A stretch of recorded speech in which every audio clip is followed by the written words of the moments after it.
A thermometer is used to measure the temperature. If we want to know how hot, how cold, or if it's cool, or if it's warm, we would determine that based upon the temperature that the thermometer tells us. And so remember, there is a red liquid inside of it called mercury. The hotter it is, the higher up the mercury goes. The colder it is, the more the mercury goes down whenever it's cold. And so it just depends. If it's a hot day, it goes up. Cold day, it goes down. We measure temperature in what's called degrees Fahrenheit.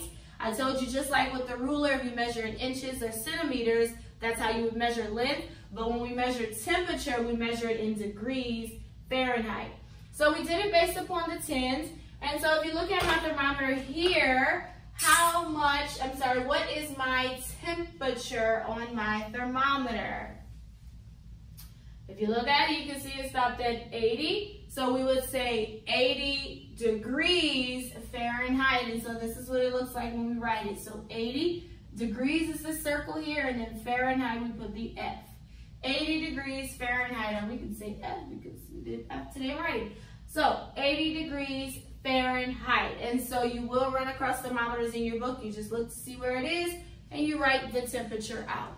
So we also learned this week how to tell time to half an hour or half past an hour. And remember, that means 30 minutes into the hour. Whenever we are 30 minutes into the hour, our minute hand will be on the 6, which means halfway, because 12 is a full hour, 60 minutes, o'clock. But then 30 minutes is half of an hour, so then we would say 30, right? So I have I'm going to draw a few times, and so I want you to kind of read them. Okay, so if you look at it, look where your hour hand, look where your minute hand is. What time will it be? Or what time is it? It is 2:30. So 2 is your hour, 6 means 30 minutes. 2:30, so it's half past 2, or you could say half an hour into 2. All right, another one.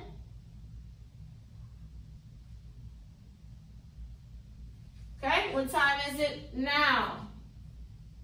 This one's easy. You should automatically say 9 o'clock. Anytime it's on 12, that's o'clock. Pointing to the hour 9, so 9 o'clock. All right, our next one.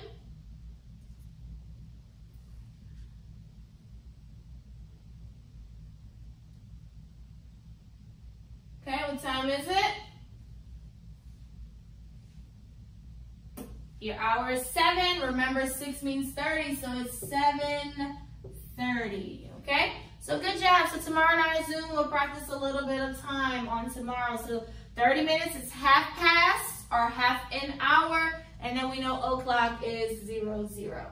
We also learn what's called place value. That's because numbers have a place and they have a value. Whatever place you put the number in, that is how much that number is worth. And we have to make sure that when we write numbers, we put them in the correct place so that we are reading the number correctly. And so we have the tens place, which is in the front, and then we have the ones place, which is in the back. Tens in the front, ones in the back. So I have some numbers here that we'll break down, and we'll put them in their place, and we'll read the number. So we have 7 tens and 5 ones.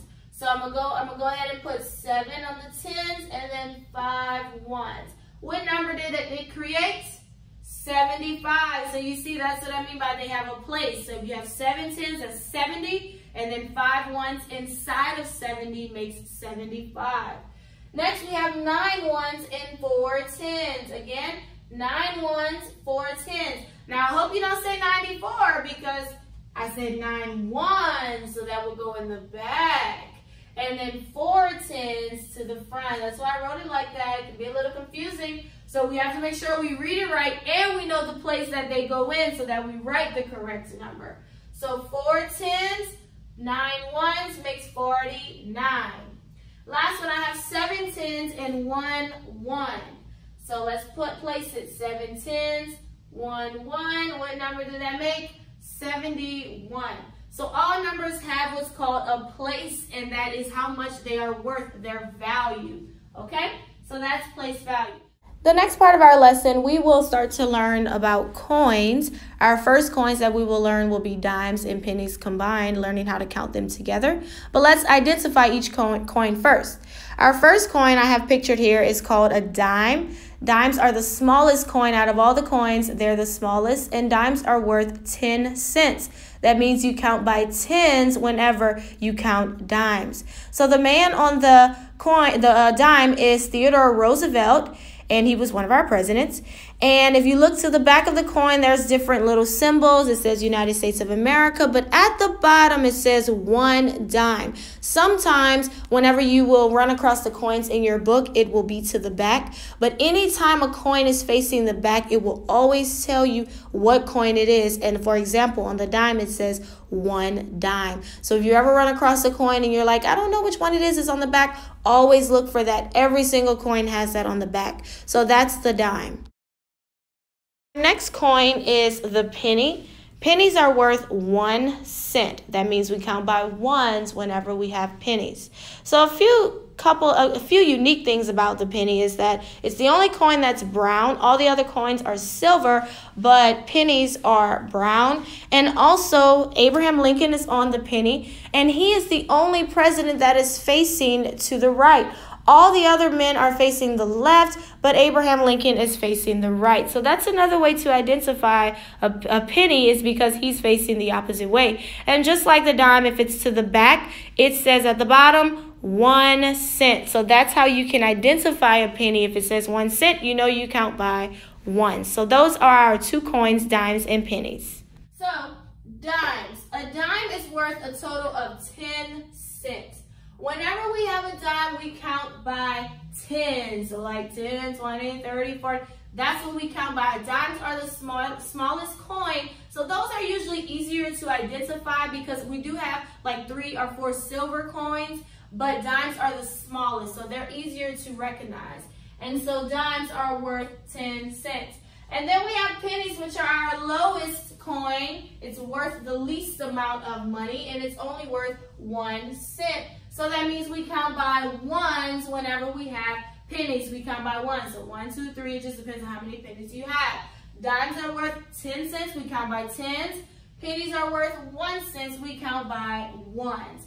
So I have some examples here of dimes and pennies combined. So what's important whenever you are counting coins, especially in your book, is knowing the difference between the coins. You don't want to see all the coins and then you count them all as dimes. Plus, in the book, you can kind of see the size difference. So if one is bigger than the other, it obviously has to be a different coin. Also, like I told you, if it's to the back of the coin, it tells you what coin it is, because you can say, well, I don't know, it's to the back. But it tells you either 1 cent or 1 penny, 1 dime, whatever it is, it will tell you to the back of on the back of the coin. So you want to make sure that you know how to shift and adjust your counting when you are combining the coins. You don't want to count them all as one thing and then you'll get the answer wrong. So let's look at it here. So I have my tens and then I have a 1. So what we'll do is we will count this out. So of course we count the tens by 10. So these are dimes, that's why I have a 10. So we have 10, then I have 20, then 30. I would not say 40 because there is no more tens after that. Now it goes to ones. So what I do is wherever I stopped counting by tens, which was 30, I now start to count by ones. So from 30, what's 1 after 30? 31. So how much money is this? 31 cents. Whenever we count money, coins in particular, we say cents.